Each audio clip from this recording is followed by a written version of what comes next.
Okay, so we are just ending the poll now, and I am going to post our poll answers here.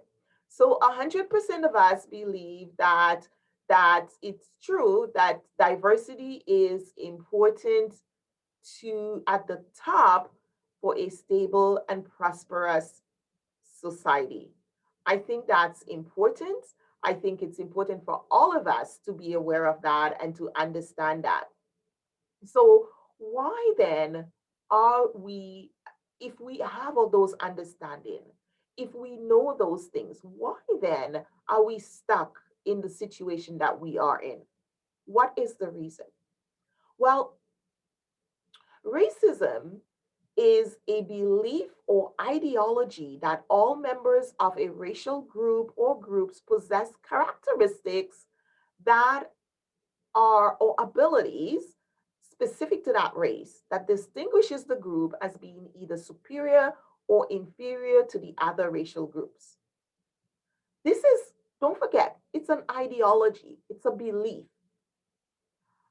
Do we do all our beliefs are all our beliefs grounded in fact?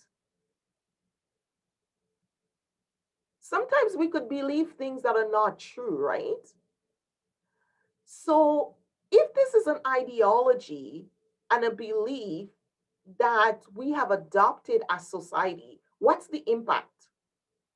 How has it impacted us as a people? How has it impacted our choices? How has it impacted our worldview? How has it impacted our ability to interact with each other?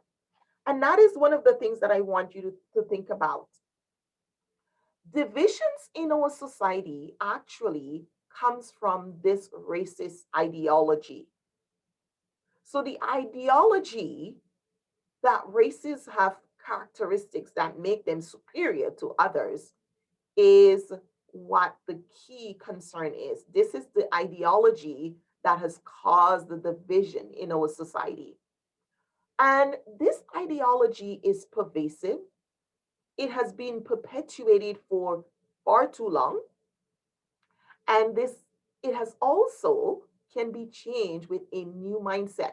So that's the nice thing about beliefs, though, is that when we get new information, we can change our belief system. And that allows us then to change our mindset and take different actions. Again, that racist ideology is the basis for fear of other. So when we see a lot of the struggles we're having in society, people fighting with each other, a lot of it comes from the fear of other. We other each other, right? This particular ideology it is inherent in a lot of what we do. It has caused division, right? Because I'm superior, I should be different, right? And then there is the segregation. Because I'm different, I don't want to be with you. I'm superior to you. So it also led to slavery. It led to colonization and the overall systemic racism that we are still struggling with hundreds of years later. The reality, though, is that this racist ideology has ruled for over 400 years. It makes no sense. I chuckled when I see this. Racist ideology is self defeating and it makes no sense. Even when it isolates us and it puts us in the losing end, we're still holding on to an ideology that makes no sense whatsoever. And it's incredibly important for us to start realizing this makes no sense. We got to stop. Enough already. This has to stop. And so I ask, do we want to wait another 100 years to get rid of this ideology? Do we want to wait another 100 years? I think the answer is no, right? None of us want to wait another 100 years. I don't want my children to wait another 100 years. I won't live for another 100 years. I don't want my grandchildren to live for another 100 years. So I have this poll question. I want us to do this next last poll, and we're going to go into the next one. So let's go here. This is the old one. And in this one, oh, we're going to end this one. We're going to go to the next one. Where is it? Ah, there we go. Poll 2. And I'm going to launch this poll. And the question is, what is the appropriate response? Right? Should we progress? Should we move ahead? Should we create awareness? Should we leave things as they are? Should we engage in empathetic dialogue? Should we change things fast? How should we respond?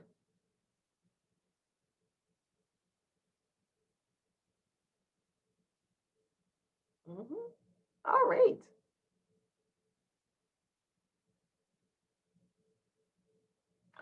The time for change is now. Absolutely.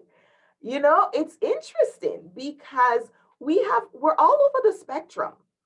And again, some of that is created by fear of change, because we're already familiar. One of the things that I came to learn is that even people who are oppressed identifies with the oppressor, and actually in their mind at times acknowledge that they deserve to be oppressed. So even people who are oppressed sometimes are okay with the status quo because it's familiar. We don't like change because change is unfamiliar. Let's take a look at our poll answers. So we have 43% stop it now. We have some that says change things fast. Some say let's engage in empathetic dialogue, 71%. I think the dialogue should be empathetic. I'll leave things as they are, 0. Okay. So we want to ensure that things don't stay the same. We want to move ahead. And I think most of us are saying we have to do something. We cannot let the next generation come and struggle with the things we haven't cleaned up. We want to leave a different kind of world for our children. I'll use a verb. Comfort zones are born in it's true. Comfort zones are born of complacency. Yeah, we grow. Absolutely, we grow out of those discomfort. If we're not uncomfortable, we don't grow. We tend to stay the same way. In order for us to combat this whole concept and this whole racial diversity and racialized ideology that we've been inherit, none of us here are guilty of starting it. We've inherited it, and we have a responsibility to not pass it on to the next generation. So we can do that with what I call relational well-being, society and at work. Because I work predominantly in the workplace, I always talk about the workplace, but I live in the world, right? So we do want to have it in our work and in our life. But in order to do that, we need a vehicle. We need the right vehicle for this. We can't just do it helter skelter. We need to have a plan, and we have to have a vehicle. And this is where I believe coaching comes in as a vehicle of choice. And I'm going to tell you why I believe coaching is a vehicle of choice. Let me share the story of Joe and Harry with you. So Joe and Harry grew up in the same town. They went to the same high school, elementary school, high school. During high school, Joe had a summer job with his uncle who had engineering skills. And during that time, Joe get exposure to computers in their conversation as he was exposed to computer engineering. He was able to learn a lot of skills, and his uncle would coach him on things to do and what that job would look like. And Joe grew up with an expectation because he could see from his uncle, wow, I can aspire to be like my uncle. Harry is in this same age group, same school, same community, but Harry doesn't have extended family. Harry is from an immigrant family. Harry is during for summer job. Harry worked at the store to make extra income. Harry wasn't privileged to go away to summer camp like Joe was, but he was a bright boy. He worked hard and got into college. And during college, Joe had other opportunity to work with other to go into placement with his uncle, and his uncle recommended other people. Harry continued to work in sales, and he did shop management and so forth. He worked in retail to earn extra income to support him as he finished college. As they graduated, but they both, interestingly, took computer science. Isn't that interesting? Harry was very bright as well as Joe. But here's what happened. Joe's uncle was coaching him when they applied for the job opening. Harry went to the library. He did all his research. He asked his parents for help. Joe went to his uncle. His uncle introduced him to some folks, and he had extra coaching on how to talk, how to present himself, what to recall in his summer job, and how to lay that out in his resume. Of course, Joe was successful in getting the job. Now, when we look at the situation, we ask ourselves, did Joe and Harry have the same equal opportunity for that job? Yes, they did. They both got interviewed, but Harry didn't have the coaching and support. Joe didn't have the coaching, Harry didn't have the coaching and support that Joe had. And so Joe at the other end was being coached from he was in high school. He was being coached by his uncle. He was being prepared. He was being mentored. He had wisdom poured upon him. And that is where Harry and Joe lost. They were no longer equal. They did have equal opportunity, but the challenge that Harry faced was that he didn't have the coaching that would give him leverage to be at that place for equity to happen. So when coaching works as a tool, is that coaching helps to develop people for success. Had Harry had access to coaching, Harry could have been just as successful because he did so much on his own. He was able to graduate through that same program without all the other pieces. But when it came and you look at their history and you look at what Harry was bringing to the table with the coaching and mentoring, it just no longer was the same. And that's the challenge we face in our society when we do not access coaching. Coaching allows us to turn equal opportunities into situations of equity. I think all of us are recognizing that. Now, take a look at this slide. For a fair selection, everybody has to take the same exam. Please climb that tree. Who do you think is going to win? Who is going to win this same exam of equal opportunity fair selection? You think the elephant can climb as readily as the monkey? Or the penguin? Or the seal? Or the fish? They all have the same opportunity, but they're not as equipped. Now, coaching cannot make the elephant climb, but it will expand his mind to other possibilities and other ways he might be able to look and present himself. So, why are we not using coaching to move ourselves further and to move our team and move our organizations, and especially to look at future leaders in diverse groups instead of saying we can't find them, so we're not hiring them? Why not create a coaching program that allows us to identify the people who want to be, because not everybody wants to be in leadership, the people who want to be in leadership, and to prepare them, create a pipeline for leaders, for a C suite from all backgrounds. And we have to do that for all races because I'm sitting here and I'm telling you, I'm being fair and honest with you. We haven't even developed leaders from mainstream community, much less diversity, diverse backgrounds, which is so important. Because when we look at equity and diversity, when we look at equality and equity, we see with equality, we all have the same opportunity with us.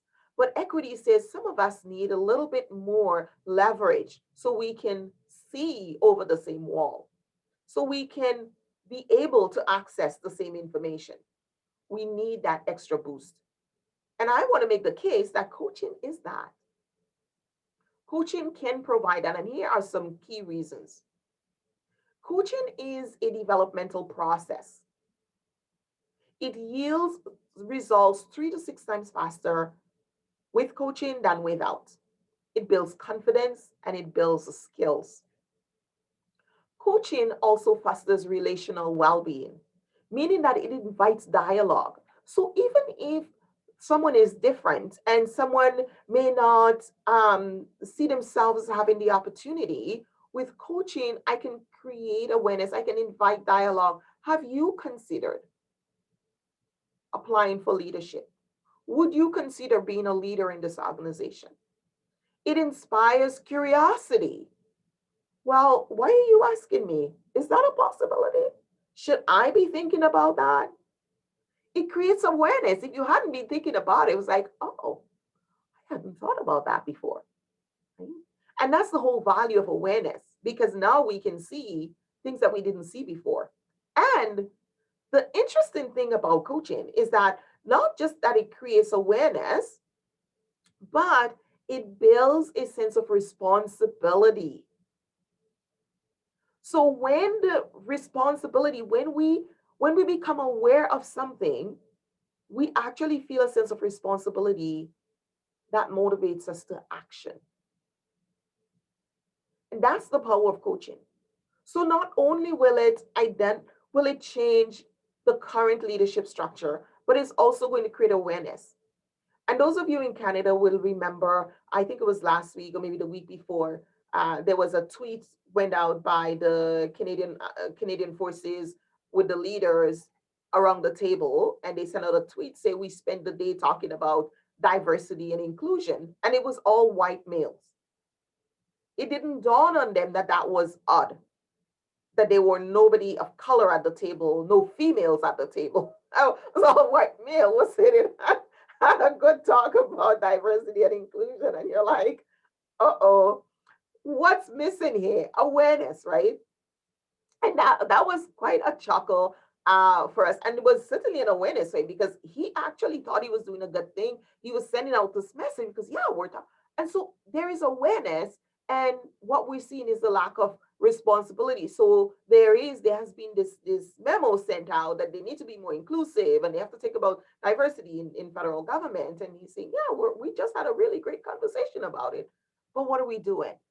We all of us are the same. There's no diversity. There's nobody of of a visible minority group. There's nobody of the handicap. There's no female, and we've been talking about diversity and inclusion. So it's really we need to move from just becoming aware to building that sense of responsibility to motivate action, serious action that's going to make a difference and allow us to do the things that we do. It also opens us up to relating with each other without blaming, judging, or excluding. So we can have a dialogue and we can laugh about something without judging, without blaming, without beating up each other. We can say, hey, this is an issue. Let us work on it. Let's fix it. Let's do something about it. Right. And then it also helps us to listen with empathy. And that's the key thing about it. One of the things I promise you is that we're going to have a breakout, right? So we're going to have a breakout group. So I'm going to put you in breakout rooms, and you're going to take 6 minutes in your breakout room to talk about some of the things that you you heard, like some of the things that we talked about, right? And some of the things that we want to do something about. Where are my breakouts? And some of the things that we want to make different, because that is such an important part of what we're going to do. So let me, okay, now I am, let's see, my breakup rooms. Oh.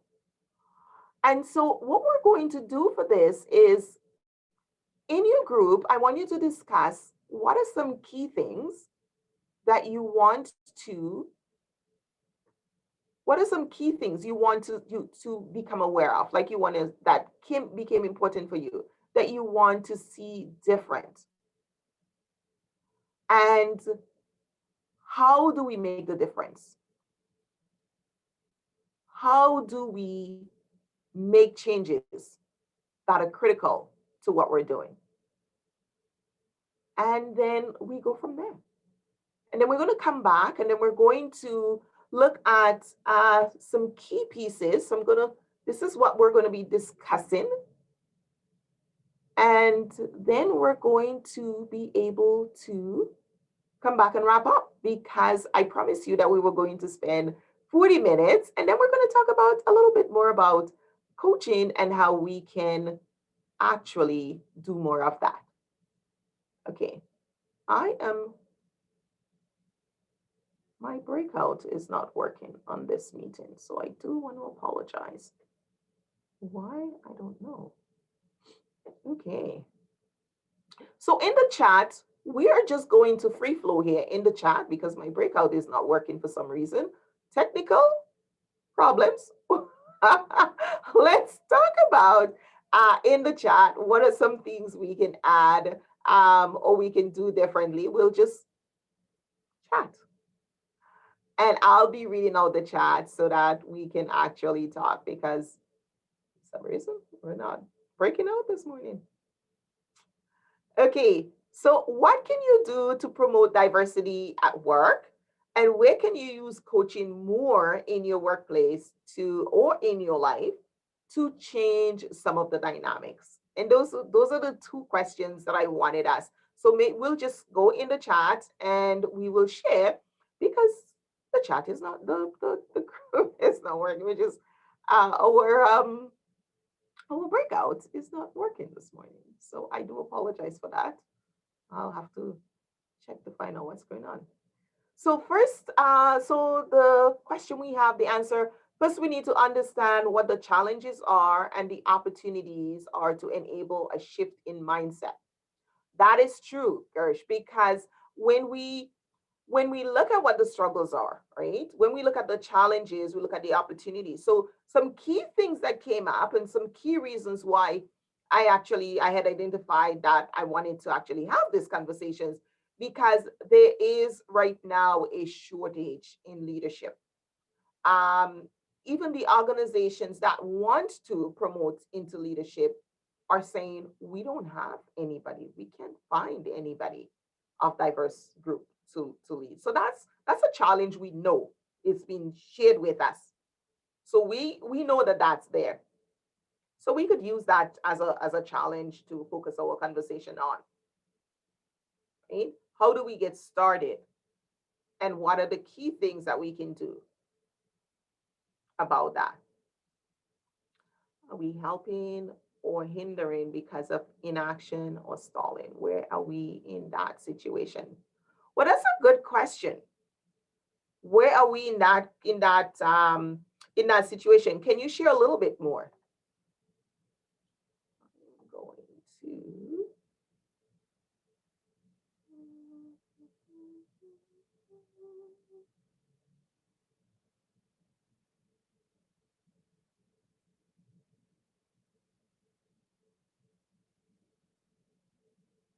So my clients tell me that anger and demanding is a turnoff.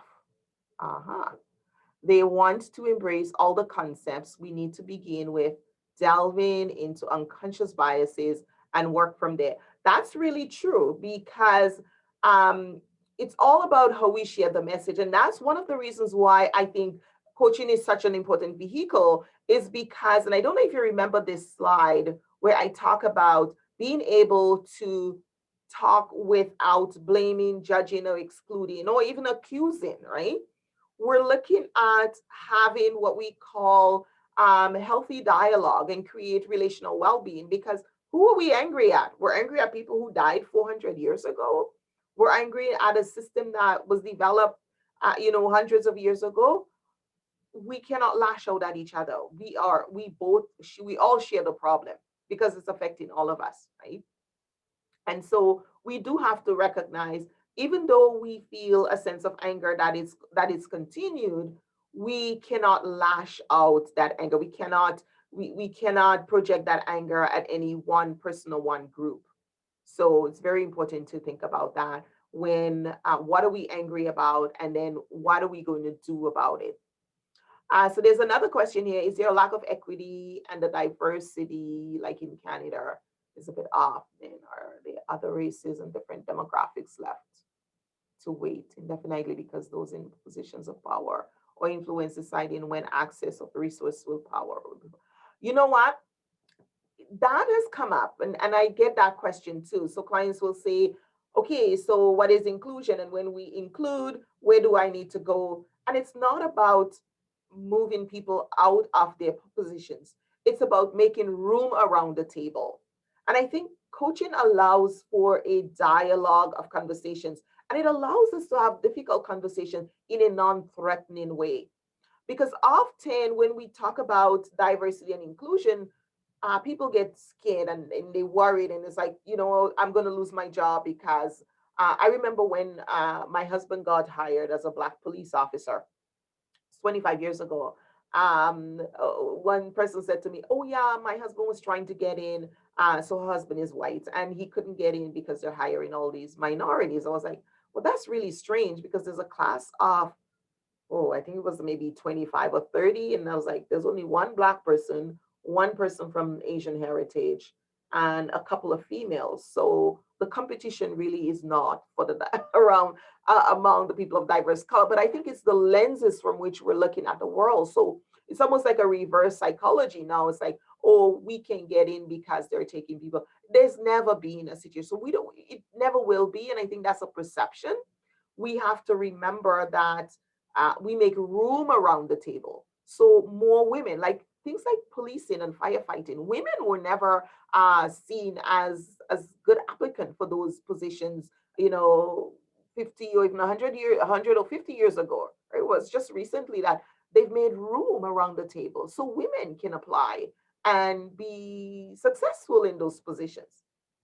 And that's important, because women can do the job just as well as men, and people of all races. Like any part of the world, have you gone to a part of the world where they didn't have doctors, nurses, police officers, government, all, no matter what country you come from or what part of heritage there is, you come from a system where there is government, where the leaders, I mean, they may be corrupted or dysfunctional, but there is still a form of leadership, right? And there is a form of government, and there are people in positions of power. There are the police, and there is firefighters, and they're all heights, all color, all age, and they do the job.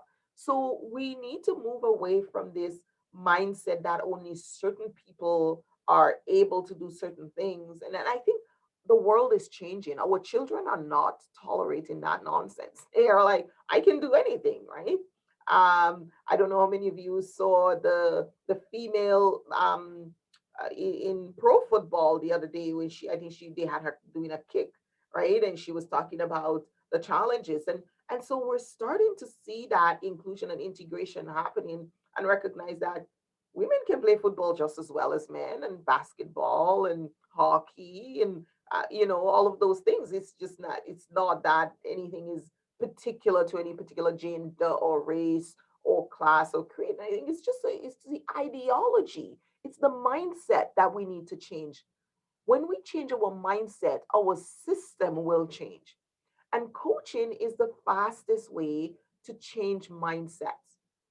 It's the fastest way, because it bridges, creates conversation, it creates dialogue, and it teaches people to listen. Often we fight because we don't listen to each other, right? We're not able to listen to each other. So when we're able to listen to each other, then we can actually hear each other, right? It's powerful when we can hear each other. Then we can listen to each other, and then we can make changes and we can make difference. And that's the beauty of coaching, because coaching says, I hear you. When we sit in a coaching session, we actually require to listen to the other person from a deeper sense. We listen, one of the things we teach our students to do is to listen with your whole being. We talk about head, we talk about heart, and we talk about gut, right? All of that, all of those parts of our bodies are relevant to listening to each other. We're supposed to get to a place, especially with COVID-19 and with the upset and the complete overturn of our society and our way of life. We need to become more human. We need to be able to listen in a human way. We need to be able to listen with our heart. We need to be able to feel each other. And coaching allows a safe conversation for us to do that.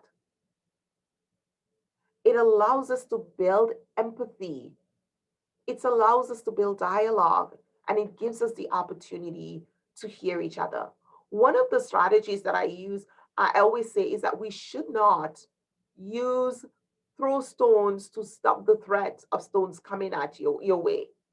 Because when you throw stones, it only it only increases the chances that the other person will throw stones back at you. One of the models we use here in at Coach Velocity School of Coaching with our students is that whole relational well-being concept. So we look at living well and working well as a nine-dimensional concept, but the whole relational well-being aspect is based on that whole concept of respect, engage, listen, align, trust, invite, offer, nurture, accept, and love. And it's really about to unlock, yeah, absolutely, unlocking those potential to hear, to connect, but to be human. And I think one of the things that has happened to us as a society is that we've lost our humanity. We've lost the ability to truly feel the other person. And I'm afraid with COVID-19 and the physical distancing, we become even more isolated and afraid of each other. And coaching is going to be a vehicle to allow us to connect, to reconnect with each other so we can maintain our mental health. Because we have lost grip of what it is to be emotionally and mentally healthy as a society. And once this actual pandemic is over, we're gonna have to deal with those challenges in our society. It's how do we be more inclusive? Even people with mental health need to be included in society, need to be included in leadership roles. And that's we have a lot of mindset blocks around that. We have a lot of taboo around that in our society. And so there's a lot we have to unlearn and relearn, because you know what? It used to be 1 in 5 of us had a mental health disease. After COVID-19, it's going to be a lot more of us. And so we actually have to learn how to listen to each other. We are hosting our March 31st is our next date for our wellness competency mindset coach training program happening here at Coach Velocity. Certainly, if you want more information on that, I'll be happy to share with you. But one of the things we want to do is to create more opportunity for people to learn how to have those conversations in organizations, in society, in workplaces, so that we can work, live, and play well, and we can have a better and healthier society. We really do need to have a better, a healthier society. So March 31st, we're bringing our students together. We're starting our new cohort, and we're really starting to look at the challenges of COVID-19, that and how we prepare ourselves as coaches to meet that. So if you have any questions or want to know more, this is my contact information. I want to thank you for spending the last 45 minutes with me. I told you we are done in 40 minutes, 45. And I'm so grateful that you made time to be here with me.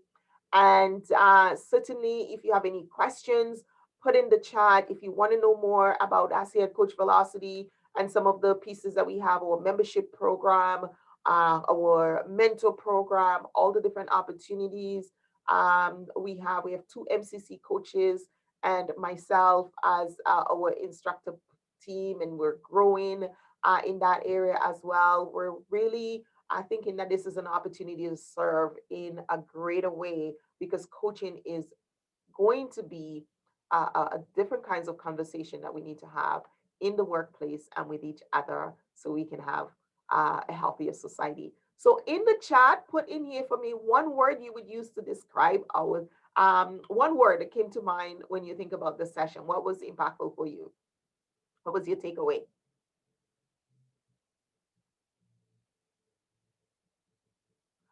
Big hug. Thank you. Communication, hope, diversity. Yeah, keywords, right? Thoughtfulness. Great. Thank you all for being here and for sharing your morning with me. Have a wonderful rest of your day and have a happy, happy Friday. It is day of rest coming, weekend. Take care. I hear your thoughtfulness, communicates. Absolutely. Thank you all. Be well and bye.